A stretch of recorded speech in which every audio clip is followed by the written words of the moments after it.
Ambassador Elena Vasquez stared at the crystalline document floating before her, its alien script shimmering with an otherworldly glow. The Catherian translation matrix hummed softly as it converted the symbols into readable English. But she didn't need the machine to tell her what everyone already knew. This treaty was a sham. The grand chamber aboard the Catherian flagship Eternal Harmony buzzed with activity. Delegates from 12 species had gathered for this historic moment, the formal integration of humanity into the Galactic Cooperation Council. It should have been the crowning achievement of human diplomacy. Instead, Elena felt like she was signing humanity's death warrant. Ambassador Vasquez, the Catherian prime negotiator, Zethkar, spoke through his translator device. His forearms gestured gracefully as his compound eyes fixed on her. Your species brings such unique perspectives to our alliance. We are eager to begin this partnership. Elena forced a smile. The words sounded diplomatic enough, but she'd learned to read between the lines during the 3-year negotiation process. Every clause in the treaty favored the existing council members. Every trade agreement left humanity dependent on alien technology. Every military provision placed human forces under council command. The honor is ours, she replied, knowing her words were as hollow as his. Around the chamber, other species watched with varying degrees of interest. The Corvin representatives, tall and mantis-like, clicked their approval. The gaseous Veiltar swirled in their containment suits, their bioluminescent patterns indicating satisfaction. The Torgan delegates, heavily armored and militant, stood silent and imposing.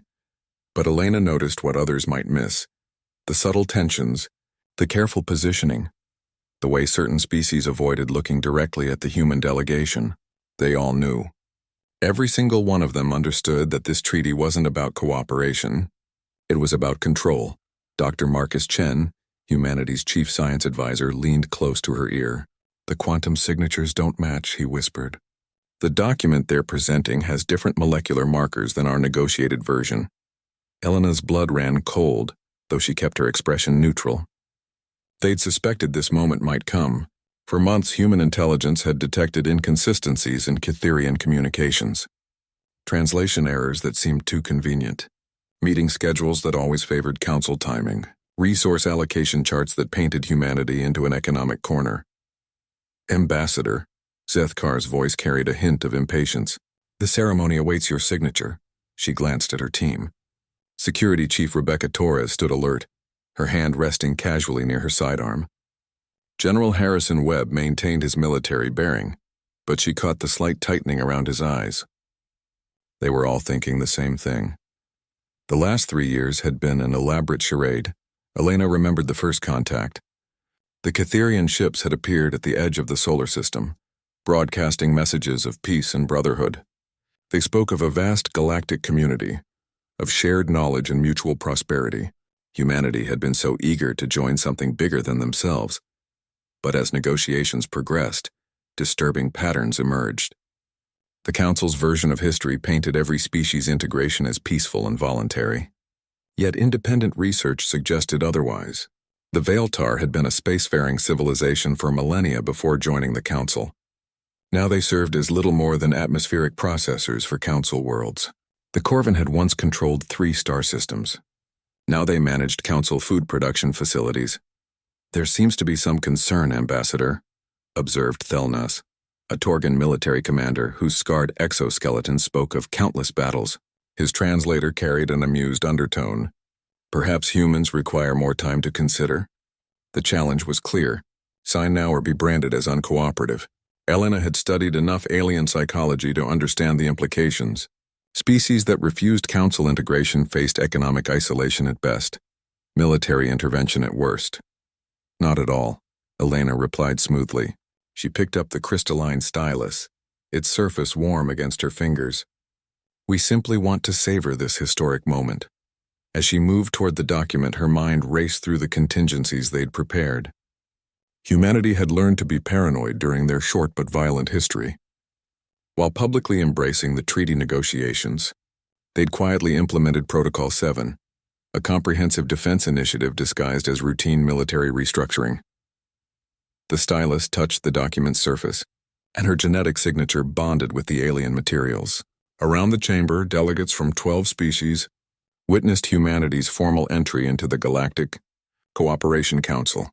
What they didn't know was that Elena Vasquez had just signed a modified version of the treaty, one that included several carefully worded amendments that their legal teams had inserted using human quantum encryption techniques, amendments that the Catherian translation matrix couldn't detect because they existed in dimensional frequencies that alien technology couldn't access. As the ceremony concluded and various species began their departure preparations, Elena maintained her diplomatic smile.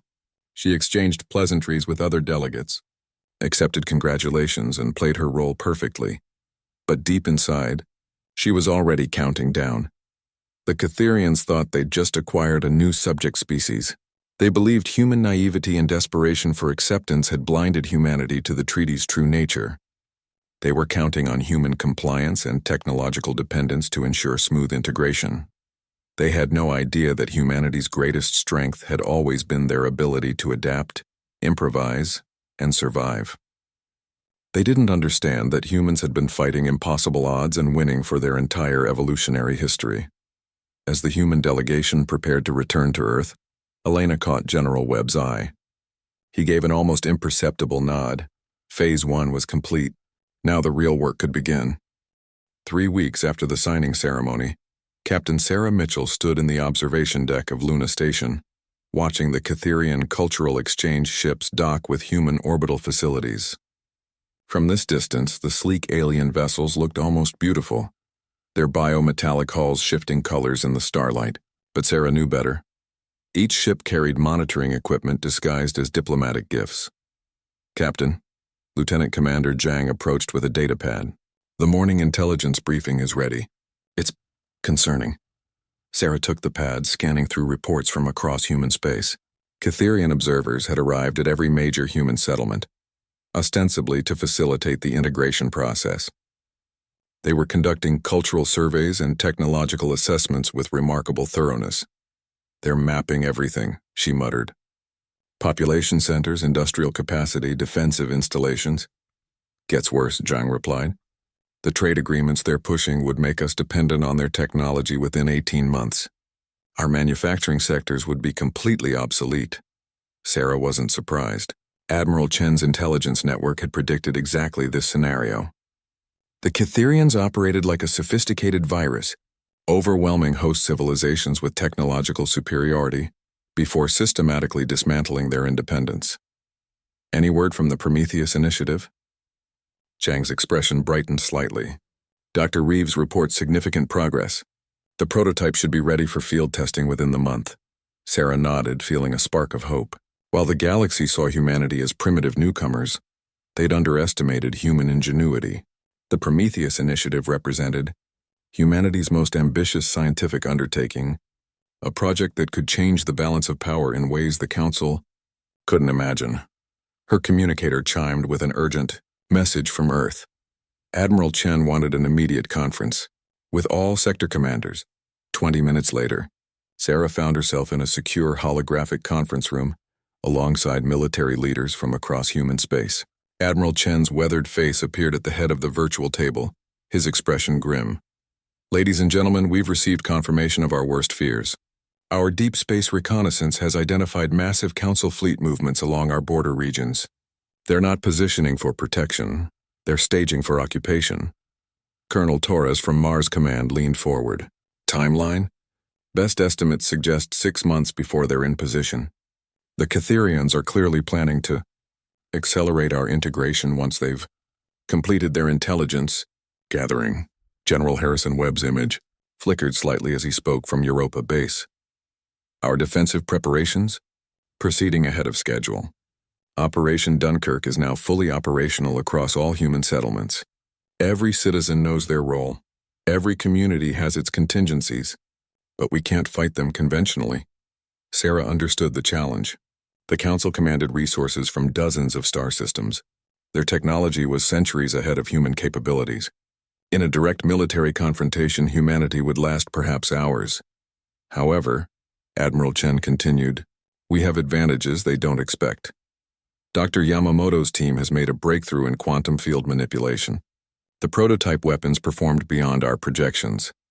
The display changed to show test footage from a classified facility. Sarah watched in amazement as human-designed fighters engaged simulated alien vessels using technology that seemed to bend physics itself. "How is this possible?" asked Colonel Martinez from Titan. Dr. Yamamoto's voice joined the conference. The Council species all evolved along similar technological paths. They developed faster-than-light travel, energy weapons, and defensive systems using conventional physics. But humans approach these problems differently. "We've always been chaos-driven innovators." Sarah saw where this was leading. "We found solutions they never considered." Exactly. While they perfected their existing technologies, we explored quantum tunneling applications, dimensional fold weapons, and temporal distortion fields. Our equipment doesn't just outperform theirs. It operates on completely different principles. Admiral Chen's expression grew determined. "The Catherians expect us to resist like every other species they've conquered. Conventional warfare, desperate negotiations, eventual surrender. They've done this dozens of times. But we're not like other species," General Webb said. "No, we're not. Humans have survived ice ages, plague, world wars, and near-extinction events. We've never accepted defeat even when facing impossible odds, and we've never fought fair." Sarah felt electricity in the air as the Admiral outlined humanity's strategy. It was audacious, dangerous, and completely insane. It was also probably their only chance. Operation Lazarus begins immediately. Every human settlement will appear to comply with Council directives, while secretly implementing defensive measures. We'll feed them false intelligence about our capabilities while our real preparations continue underground. The plan was brilliantly deceptive. Human settlements would construct the integration facilities the Catherians demanded, but these would serve dual purposes. Food processing centers would double as weapons manufacturing. Cultural exchange buildings would house military command centers. Transportation hubs would become strategic defensive positions. "What about the orbital monitors?" Torres asked. "Dr. Liu's team has developed quantum masking technology. The Catherians will see exactly what we want them to see. Their sensors will register normal human industrial activity, while our real preparations remain invisible." Sarah marveled at the scope of human coordination. While appearing to fumble through alien bureaucracy, every human community was becoming a fortress. While seeming to struggle with advanced technology, human scientists were developing weapons the galaxy had never imagined. "Remember," Admiral Chen concluded, "the Catherians' greatest weakness is their arrogance. They've conquered primitive species for so long they can't imagine facing real resistance. They see us as another simple acquisition. When do we expect them to reveal their true intentions?" Sarah asked. "Intelligence suggests they'll wait until our technological dependence is complete, probably another 4 to 6 months. They want us helpless before they drop the pretense." The conference ended with each commander receiving specific operational parameters. Sarah returned to her observation deck. But now the Catherian ships looked different. Instead of predators stalking prey, they seemed more like overconfident hunters who had no idea they'd wandered into a trap. Her communicator buzzed with a message from Dr. Reeves. The Prometheus prototype was ready for live testing. Sarah smiled grimly. The Catherians thought they were slowly tightening a noose around humanity's neck. They had no idea that humans had been cutting themselves free from the moment they'd signed that false treaty. In 6 months, the galaxy would learn why humanity had never stayed conquered. Dr. Maria Santos almost dropped her coffee when the translation algorithm finally cracked the Catherian military codes. For 3 months, human cryptographers had been working around the clock to decode intercepted alien communications. What they'd discovered made her stomach turn. "Get me Admiral Chen immediately," she told her assistant, her voice shaking. The secured communication link established within minutes. Admiral Chen's holographic image appeared in her laboratory, his expression alert despite the early hour. "Doctor, your message said urgent." "What have you found?" Maria activated the wall display, showing intercepted Catherian communications with full translations. "Sir, we've broken their military encryption. The intelligence is disturbing, doesn't cover it." The first message filled the screen. Maria watched Admiral Chen's face harden as he read the casual discussion between Catherian military commanders about processing schedules and resource extraction timelines for human settlements. "They're planning complete systematic exploitation," Maria explained. Human adults would be relocated to industrial zones for forced labor. Our children would be separated and placed in Catherian education facilities for cultural reconditioning. Slavery, Admiral Chen said flatly. Worse. Look at this next communication. The display changed to show a detailed analysis of human biology and psychology. The Catherians had been studying humanity with scientific precision, identifying optimal work capacity, psychological breaking points, and genetic manipulation possibilities. They want to breed us, Maria continued. Select for traits they consider useful, while eliminating what they call problematic human characteristics. Independence, creativity, questioning authority. Admiral Chen was silent for a long moment. How long do we have? The timeline shows implementation beginning in 3 months. They call it the final integration phase. All human governmental structures would be dissolved. Our military would be disbanded. Anyone showing resistance tendencies would be relocated to what they term adjustment facilities. Concentration camps. Yes, sir. And there's more. Maria pulled up shipping manifests and population surveys. They've been secretly cataloging our people. Every human settlement has been divided into categories: workers, breeders, resistors, and disposables. The casual terminology made it even more horrifying. The Catherians discussed human beings like livestock, calculating optimal ratios and disposal methods with scientific detachment. They've done this before, Admiral Chen realized. Show me the historical data. Maria's research had uncovered the true fate of previously integrated species. The Veiltar hadn't willingly joined the Council. They'd been conquered and processed.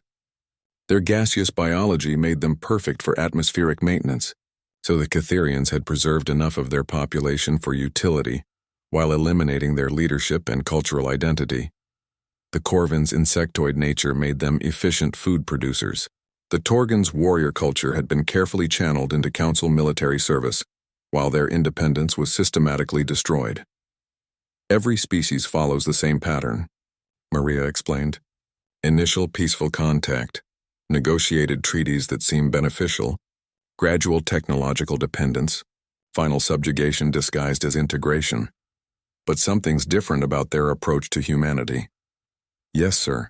The communications suggest they're particularly concerned about us. Multiple references to unprecedented resistance potential and required containment protocols. Admiral Chen leaned forward. They're afraid of us, Maria nodded.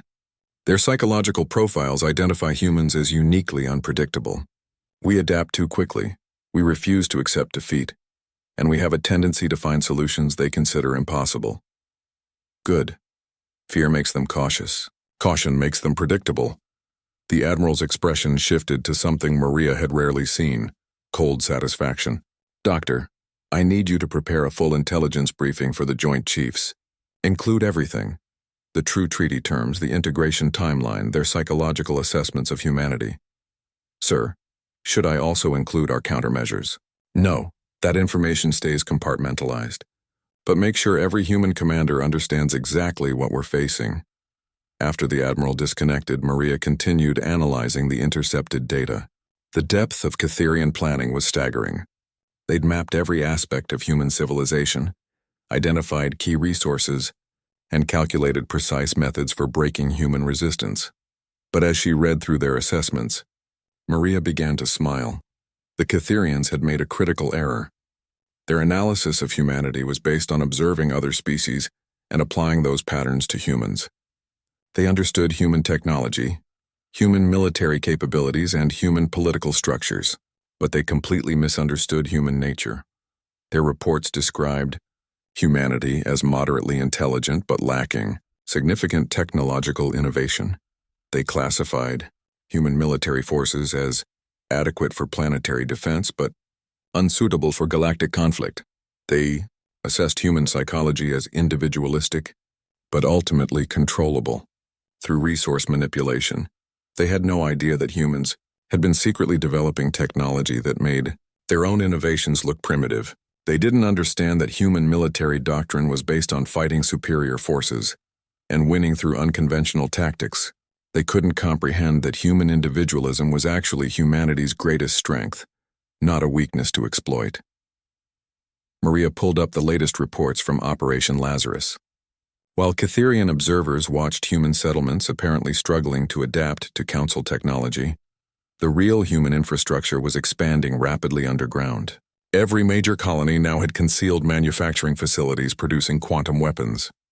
Every civilian transport had been secretly modified with defensive systems. Every cultural center was actually a military command post. The Prometheus initiative had exceeded all expectations. Dr. Reeves's team had successfully tested faster than light weapons that could strike targets across star systems without being detected. The quantum masking technology was so effective that Catherian sensors couldn't even detect human ships that were literally right next to them. But the most impressive development was Project Renaissance, a secret network connecting every human settlement through quantum communication arrays. The Catherians thought they were monitoring isolated primitive colonies. In reality, they were surrounded by a coordinated military network that could respond to threats faster than alien technology could track. Maria's analysis showed that humanity was no longer the desperate species that had signed the treaty 6 months ago. They had become something the galaxy had never seen, a civilization that appeared weak while secretly developing capabilities that could challenge the Council's 1,000-year dominance. Her communicator chimed with a message from Admiral Chen. Dr. Santos, prepare for immediate deployment to Luna Station. We're accelerating our timeline. The Catherians have moved up their final integration phase. Maria felt her pulse quicken. How much time do we have? 6 weeks. Maybe less. And our preparations? Humanity is ready. The question is whether the galaxy is ready for humanity. Maria began packing her research but paused to look at the Catherian communications one more time. Their confidence was absolute. Their plans were detailed and thorough. Their victory seemed inevitable. They had no idea they were about to face the one thing their 1,000-year empire had never encountered: humans who had nothing left to lose and everything to fight for. Commander Jack Riley stood in the concealed command center beneath New Geneva's cultural district, watching dozens of holographic displays show real-time data from across human space. The irony wasn't lost on him. The Catherians had insisted on building this cooperation center themselves, never realizing they were actually constructing humanity's most advanced military coordination facility. Status report, he called to his operations team. Lieutenant Park looked up from her console. All human settlements report condition yellow. Underground facilities are fully operational. Quantum masking is holding. The Catherians still think they're monitoring normal colonial activities. Orbital defenses? 100% ready. The Catherians will detect our satellite network about 3 seconds after we activate it. Should be enough time. Riley nodded grimly. 3 seconds would determine whether humanity survived or became another entry in the Council's catalog of conquered species. His communication system chimed with an incoming priority message. Admiral Chen's face appeared, broadcasting simultaneously to every human command center across the solar system. All units. This is Admiral Chen. We have confirmation that the Catherians will begin final integration in 72 hours. Operation Lazarus is now active. All personnel, this is not a drill. Around the command center, Riley's team moved with practiced efficiency. For 6 months, they'd rehearsed this moment. Every human settlement had prepared for what they privately called Independence Day, the moment humanity would reveal they'd been anything but helpless victims. Jack, Admiral Chen's voice continued, you're about to receive the final operational parameters. The Catherians have made a critical mistake. Riley's personal communication screen activated, showing intelligence reports from across the galaxy. His eyes widened as he read the updates. They're not just targeting us, he realized. Correct. The Council has decided to accelerate integration for 3 other species simultaneously. They're spreading their forces thin, believing they face no real resistance from any of us. Riley studied the tactical display. Council fleets were moving to surround human space, but similar forces were deploying around the Jektar system, the Fenari colonies, and the crystal gardens of the Selfari. 4 separate military operations launched simultaneously across the galaxy. Sir, this changes our response parameters. Absolutely. Dr. Santos's intelligence analysis suggests the other species are genuinely unprepared for conquest, but they don't have to face it alone. Riley understood immediately. Humanity wouldn't just defend themselves. They'd proved that the Council's era of unopposed expansion was over. Lieutenant Park, activate the Renaissance Network. Full galaxy-wide coverage. Sir? That will drain our power reserves. Do it. We're about to make some new friends. The quantum communication system hummed to life, its signals penetrating spacetime itself to reach targets across the galaxy. While the Catherians believed they were dealing with primitive human technology, Riley's team was actually using communication methods that made Council systems look like smoke signals. Within minutes, responses began arriving. The Jektar had detected approaching Council fleets and were preparing desperate defensive measures. The Fenari were evacuating their colonies, believing resistance was impossible. The Selfari had gone completely silent, probably assuming they were doomed.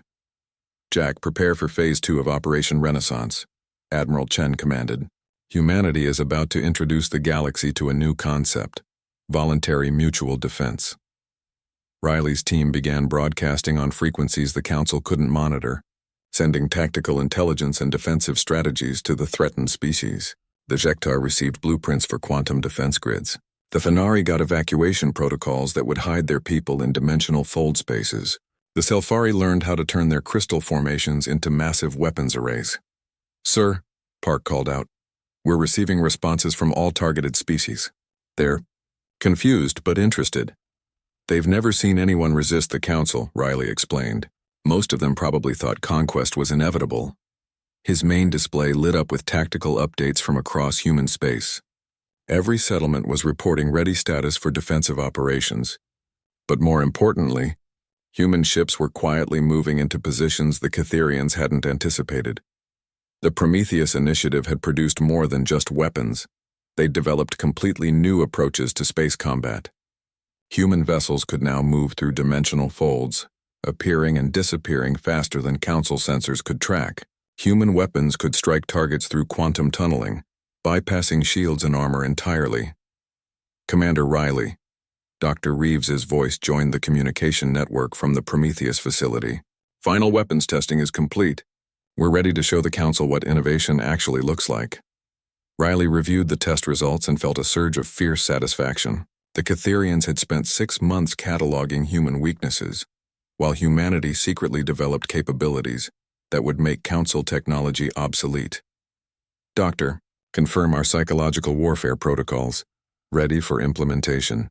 The Council has never faced coordinated resistance. When they realize what's happening, their response will be predictable. Panic, overreach, tactical mistakes. This was humanity's greatest advantage. The Council had conquered dozens of species using the same strategies for centuries. They'd become predictable in their confidence. But humans specialized in chaos, adaptation, and unexpected solutions. All stations prepare for final countdown, Admiral Chen announced. In 60 hours, the Catherians will discover that their treaty was indeed a lie, just not the lie they thought they were telling. Riley's command center buzzed with activity as final preparations began. Weapon systems came online beneath every human settlement. Orbital defenses activated using technology the Council couldn't detect. Communication networks established contact with resistance movements across the galaxy. Sir, Park reported, we're receiving quantum signatures from Earth. The Catherian delegation is requesting an emergency meeting with human leadership. They suspect something? Unclear, but their communication patterns suggest anxiety. Riley wasn't surprised. For 6 months, the Catherians had been slowly tightening what they thought was a trap around humanity. But experienced hunters knew that sometimes, when you thought you'd cornered dangerous prey, you'd actually walked into an ambush. Patch me through to Ambassador Vasquez. Elena Vasquez appeared on his screen from the Earth Communication Center. Behind her, Riley could see the barely concealed activity of Operation Lazarus in full swing. Commander Riley, the Catherians want to discuss accelerated integration procedures. They're being very polite about it. Translation? They're getting nervous and want to move faster. Dr. Santos was right, they're afraid of us. Riley checked his countdown timer. 58 hours until the Council learned that humanity's greatest weapon wasn't their technology or their military. It was their refusal to accept that victory was impossible, even when facing enemies that controlled half the galaxy. Elena, tell them we're honored by their urgency and look forward to closer cooperation. Elena's smile was sharp enough to cut steel. Of course. I'll be sure to mention how excited humanity is about our future together. As the communication ended, Riley turned to his team. Final systems check. In 2 days we find out if humans really are as impossible to defeat as we think we are. Lieutenant Park looked up from her console. Sir, what if we're wrong? What if they're too powerful? Riley considered the question seriously. Then we make them pay such a price for victory that they'll never try to conquer anyone again. Outside his underground command center, Catherian observers continued monitoring what they believed were normal human activities.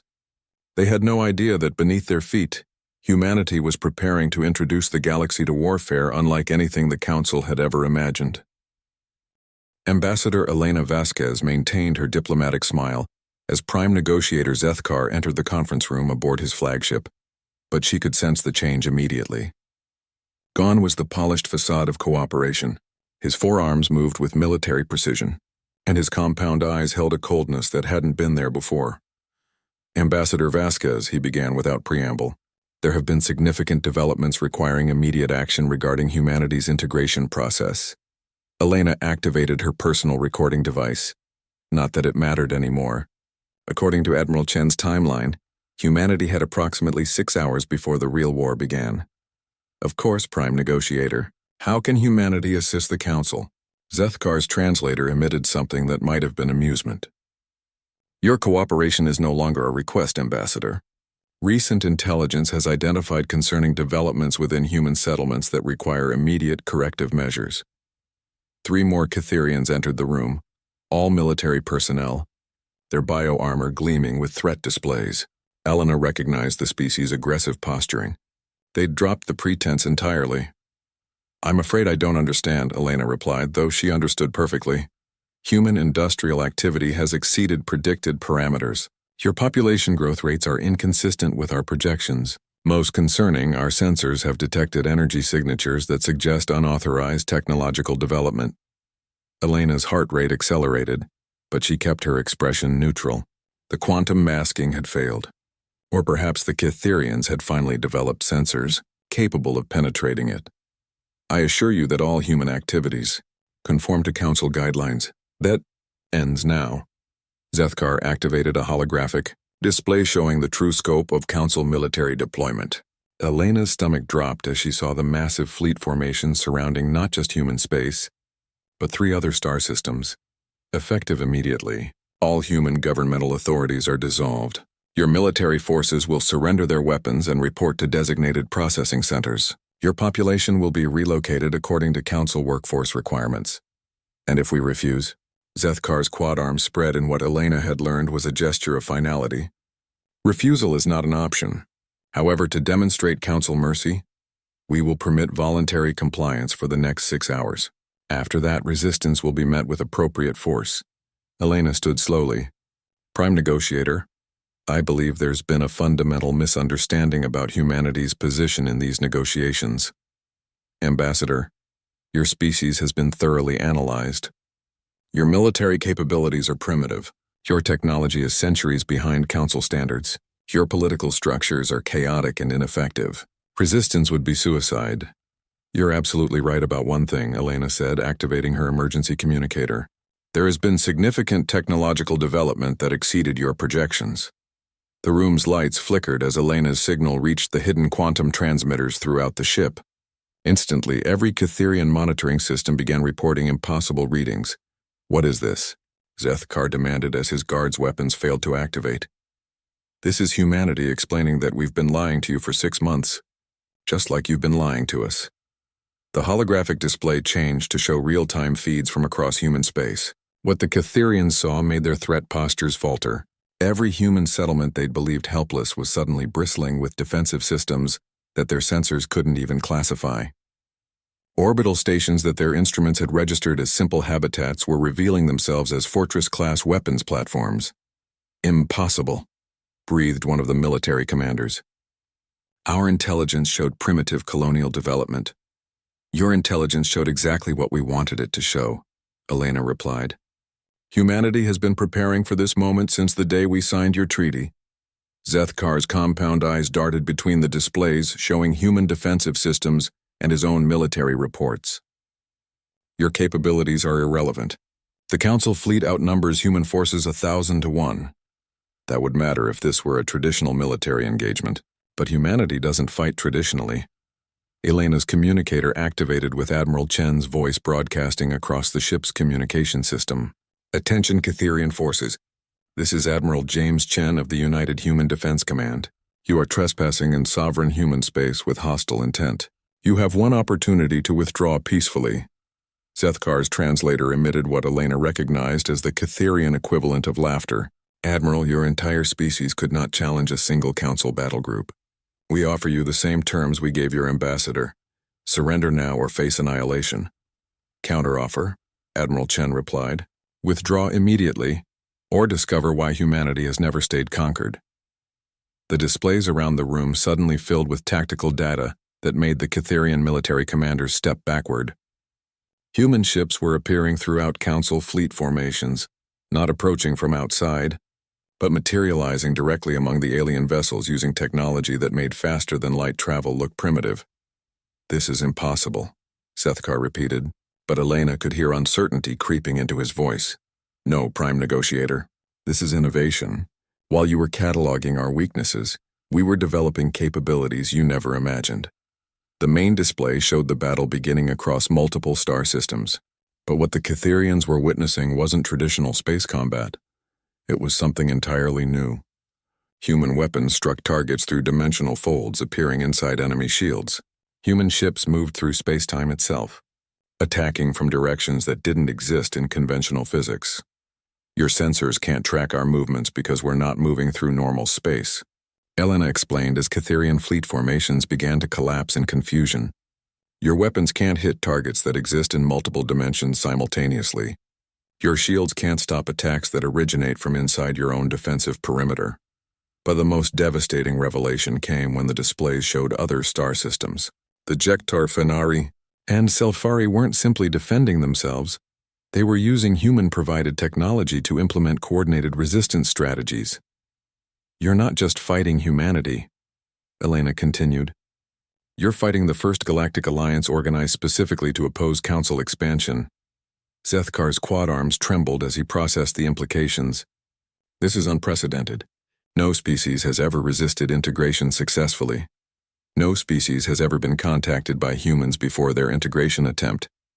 Elena's communicator chimed with updates from the other battlefields. The Jektar had successfully repelled the first Council assault using quantum defense grids. The Fenari were conducting guerrilla warfare from dimensional hiding spaces. The Selfari had turned their entire star system into a massive weapons array. Your treaty was a lie from the beginning, Zethkar accused. Yes, it was, but not the way you think. Elena moved to the window, looking out at the chaos engulfing the Catherian fleet. You wrote a treaty designed to enslave humanity. We signed a treaty designed to buy us time to prepare our defense. Both sides knew exactly what they were doing. The Council will send reinforcements. We control dozens of star systems. That's your weakness, not your strength. You've spread yourselves across the galaxy maintaining control over conquered populations. We concentrated everything on developing the means to fight you effectively. Elena watched as human ships continued to appear and disappear throughout the Catherian formation, striking with precision that devastated alien vessels before vanishing back into quantum fold space. The difference between us, Prime Negotiator, is that you assumed we'd be like every other species you've conquered, desperate, frightened, willing to accept subjugation for survival. She turned to face the Catherian delegation. Her diplomatic mask finally dropped completely. But we're not like other species. We're humans. We've been fighting impossible odds and winning for our entire evolutionary history. We don't surrender. We don't submit. We adapt, we innovate, and we make anyone who threatens us regret that decision. Zethkar's translator fell silent as his military commanders reported system failures throughout their fleet. The 6-hour deadline had arrived, and humanity was showing the galaxy what happened when someone tried to conquer the inconquerable. Your treaty was a lie, Elena concluded. But ours was a promise, and we always keep our promises. Admiral James Chen stood in the command center of the hidden fortress beneath Luna's surface, watching tactical displays that showed the impossible becoming reality. Across 4 star systems, The Council's seemingly invincible military machine was being systematically dismantled by forces they couldn't understand or counter. Status report from all theaters, he commanded. Commander Riley's voice crackled through the quantum communicator from the front lines. Sir, Catherian fleet cohesion has completely collapsed in the Sol system. They're trying to retreat, but our dimensional fold weapons are targeting their escape routes. Admiral Chen smiled grimly. The Council had made their invasion plans based on outdated assumptions about space combat. They expected human ships to approach predictably, engage at range, and follow conventional tactical doctrine. Instead, they found themselves fighting an enemy that appeared inside their formations, struck from impossible angles and vanished before return fire could be coordinated. Casualties? Minimal on our side. Dr. Reeves's quantum shielding is performing beyond specifications. Council weapons literally can't hit targets that exist in multiple dimensional states simultaneously. The main display updated with real-time footage from the battle zones. Admiral Chen watched human fighters phase through Catherian battleships, their weapons emerging directly inside enemy hulls. Council commanders were clearly panicking as their massive vessels were being destroyed by much smaller human forces that seemed to violate every law of physics they understood. Report from the Jektar system. Lieutenant Park announced.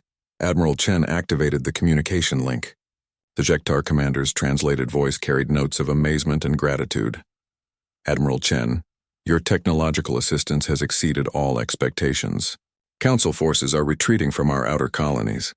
They appear confused by our defensive capabilities. Excellent. Remember, Commander Vorthak, the key is maintaining unpredictability.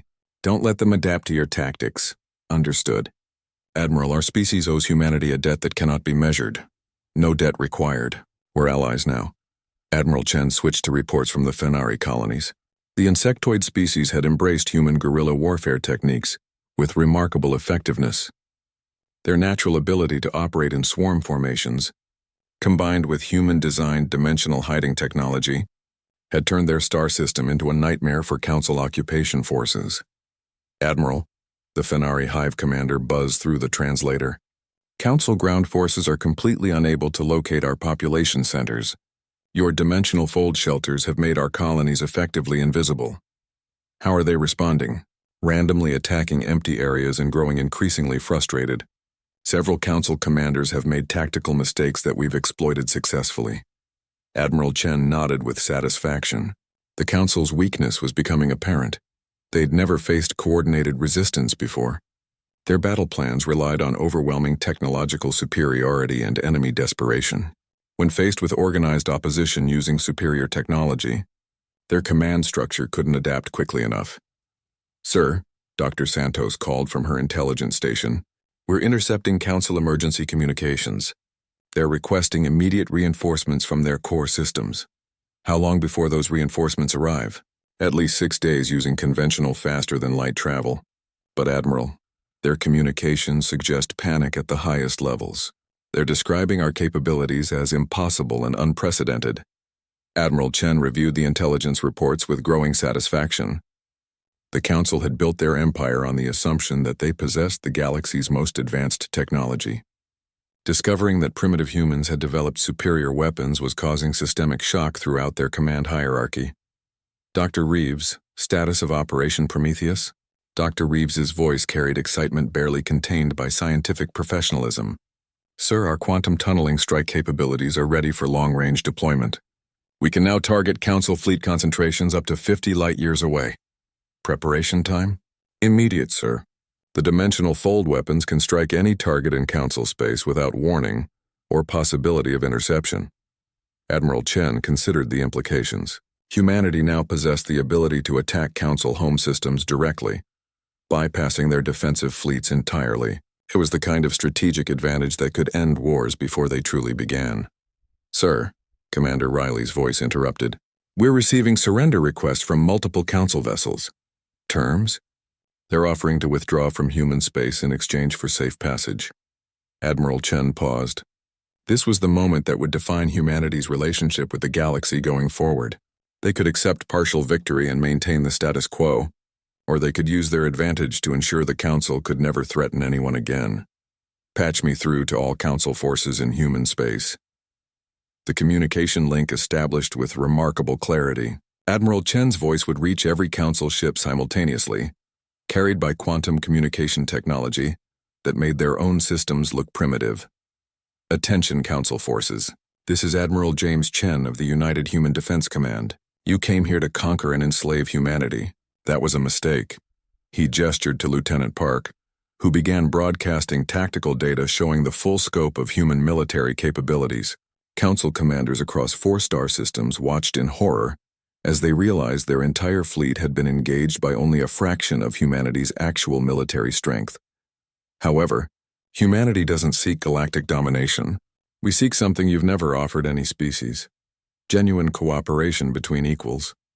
Admiral Chen activated displays showing the broader strategic situation.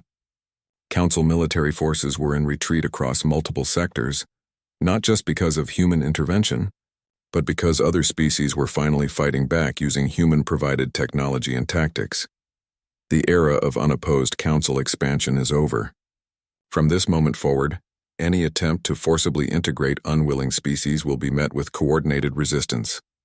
Dr. Santos handed him the latest intelligence update. Admiral Chen's expression grew sharper as he read the reports. Your home systems are currently targeted by weapons that can destroy your planets faster than you can evacuate them.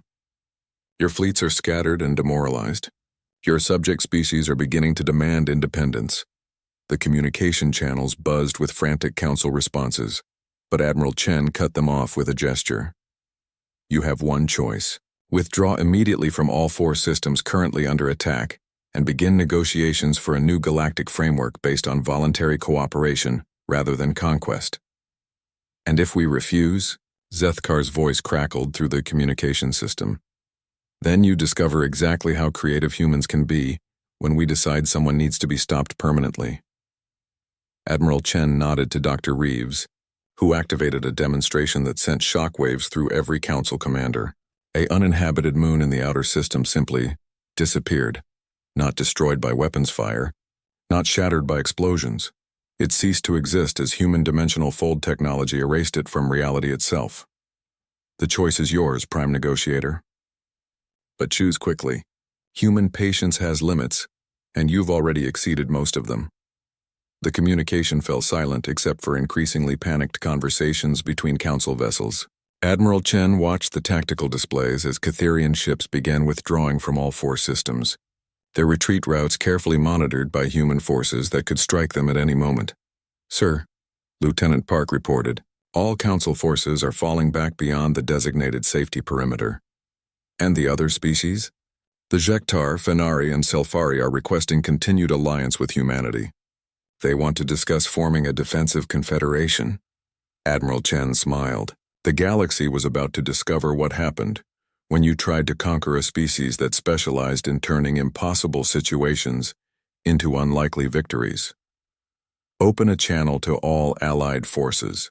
It's time to discuss the future of galactic civilization. 1 year after the Council War ended, Ambassador Elena Vasquez stood in the Grand Assembly Hall of Harmony Station, humanity's gift to the galaxy. The massive space station orbited between the Sol system and former Council territory, serving as headquarters for the Galactic Cooperation Alliance, a very different organization than its predecessor. The Assembly recognizes Ambassador Zethkar of the reformed Cotherian Republic, Elena announced from the podium.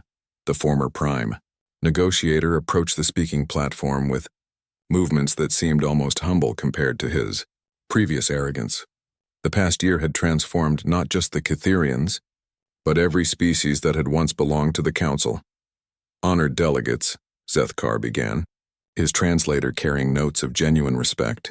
The Catherian Republic formally requests membership in the Galactic Cooperation Alliance under the human proposed framework of voluntary association. Elena nodded professionally, but internally she marveled at the transformation. The species that had once planned to enslave humanity was now seeking protection from their former subjects, many of whom were demanding independence and reparations. Ambassador Zethkar, please outline your Republic's commitment to the Alliance principles. We pledge to abandon all forced integration policies, recognize the sovereignty of previously conquered species, and contribute our technological resources to the collective defense against any future expansion attempts by hostile forces. Around the assembly hall, representatives from 43 species observed the proceedings. Some were former council members seeking redemption. Others were newly liberated civilizations exploring their first taste of freedom in centuries. All of them understood that humanity had fundamentally altered the balance of galactic power. Admiral Chen's voice reached Elena through her private communicator. Elena, we've received the final reports from the liberation operations. The last council holdout systems have agreed to peaceful transition. Elena smiled slightly. The past year had seen a complete reversal of galactic politics. Species that had been conquered centuries ago were rediscovering their cultures and technologies. Former council military commanders were adapting to voluntary service rather than conquest. The entire galaxy was learning to cooperate rather than dominate. Admiral, what's the status of the defense grid? Fully operational across all Alliance territories. Any species attempting aggressive expansion will face immediate coordinated response from all member worlds. This was humanity's greatest contribution to galactic civilization, not just advanced weapons or defensive technology, but the concept that mutual protection was stronger than individual conquest. The Alliance's quantum communication network meant that an attack on any member world would trigger immediate assistance from 43 different species. The Assembly will now hear from Representative Vorthok of the Jektar Federation, Elena announced. The Jektar commander took the podium with evident pride. Delegates, our species wishes to express our profound gratitude to humanity for introducing us to concepts we had never imagined. That strength comes from cooperation, that technology should serve liberation rather than conquest, and that even the smallest species can resist overwhelming odds when they refuse to accept defeat. Elena watched the Assembly's reaction.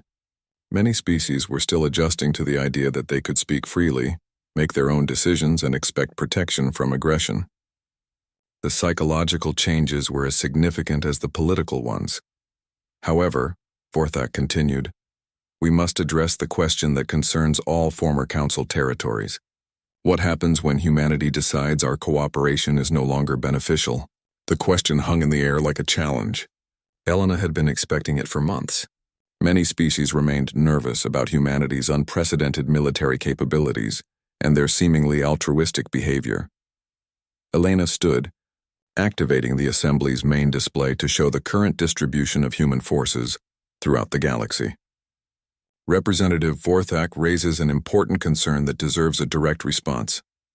The display showed human ships and installations scattered across Alliance space, not concentrated for conquest, but distributed for mutual defense.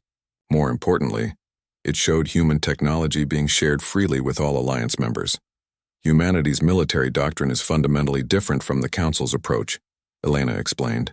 We don't seek to control other species.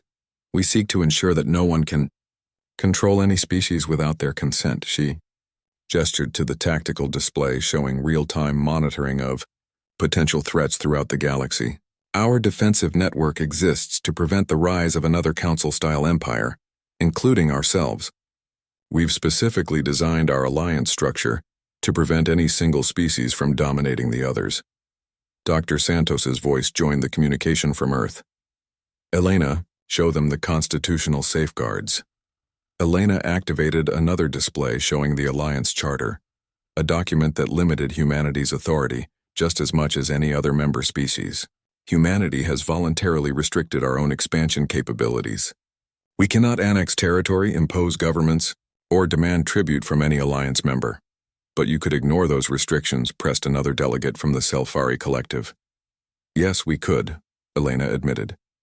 Just as any of you could betray the Alliance if you chose to. The difference is that we've learned something the Council never understood. Cooperation based on trust is more powerful than domination based on fear. Elena paused, looking around the assembly hall at representatives from dozens of species. Humanity doesn't want to rule the galaxy. We've seen what happens when one group tries to control everyone else. We want something better. Admiral Chen's image appeared on the main display, broadcasting from the Alliance military headquarters. Delegates, I want to share something that might surprise you.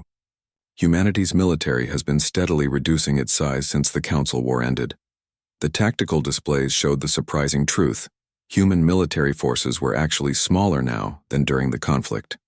Many human ships had been decommissioned, their crews transferred to civilian research and construction projects. "Why would you disarm when you could dominate?" asked Zethkar, genuinely puzzled. "Because," Elena replied, "humanity learned long ago that the strongest position isn't holding a weapon over everyone's head, it's knowing that you're surrounded by friends who will fight beside you when necessary." She activated a final display showing the Alliance's collective military capabilities. Each member species contributed according to their abilities, creating a defensive network that was actually stronger than humanity's individual forces. The Council ruled through fear and technological superiority. They made enemies of every species they encountered. But look around this assembly hall. 43 different civilizations working together voluntarily. Our combined knowledge, creativity, and determination make us stronger than any empire based on conquest. The assembly remained silent for a moment as delegates absorbed the implications. Finally, Zethkar spoke again. "Ambassador Vasquez, on behalf of the reformed Catherian Republic, we formally accept Alliance membership and pledge our commitment to voluntary cooperation." Elena smiled as similar declarations followed from around the hall. "The Alliance accepts all applications for membership. Welcome to a galaxy where cooperation replaces conquest." As the assembly session ended, and delegates began discussing mutual research projects, trade agreements, and cultural exchanges, Elena reflected on the past year's transformation. The treaty had indeed been a lie, but from its deception had emerged something unprecedented in galactic history.